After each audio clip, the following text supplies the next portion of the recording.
Sometimes art imitates life, and life can sometimes be a bit racist. At least that's what critics are saying about Ridley Scott's latest blockbuster epic, Exodus: Gods and Kings. Don't take this any further. Don't take this any further. What? It's a biblical movie about Moses, but even though folks during the time of the Old Testament look something like this, the cast that plays Moses, Ramses, Joshua, and the gang look more like this. Yes, that's Jesse Pinkman from Breaking Bad. Yeah, bitch! People on Twitter are blasting what they call another instance of Hollywood whitewashing using the hashtag #BoycottExodusMovie. Patrick tweeted, "Hollywood makeup tutorial for Egyptian characters. 1. Find white person. 2. Apply eyeliner. The end." Mark Watkins chimed in with, "Apparently it's okay to animate accurate-looking Egyptians, but not okay to cast them live action."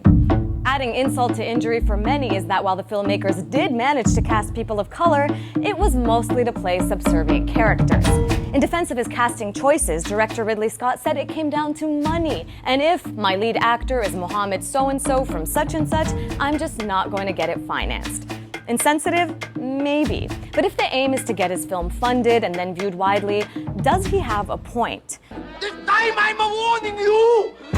Time and time again, we've seen filmmakers cast big-name actors who don't quite represent the characters they're playing, but who are likely to fill seats in the theaters. Just think of Jake Gyllenhaal playing the Prince of Persia, or for a real throwback, John Wayne playing Genghis Khan in the 1956 film The Conqueror. And it's not just about white actors playing non-white characters. Memoirs of a Geisha got a lot of backlash for the fact that Chinese actresses played Japanese characters. And an upcoming film about Nina Simone is getting heat for casting Zoe Saldana as Nina. Saldana is lighter skinned with features deemed more conventionally beautiful than Simone. Critics argue that her Dominican and Puerto Rican background make her not African American enough. She has played a lot of colors though. Anyways, at the Exodus premiere, Christian Bale, who plays Moses, weighed in on the casting controversy. "I don't think fingers should be pointed, but we should all look at ourselves and say, are we supporting wonderful actors in films by North African and Middle Eastern filmmakers?" And speaking of other film industries, they've done their share of racial miscasting too. Take Bollywood's Dear Friend Hitler, for example. It's an all-Indian cast playing a bunch of Nazis. And while this might seem ridiculously funny to you, it's sort of the industry standard. Famous actors in big-budget films.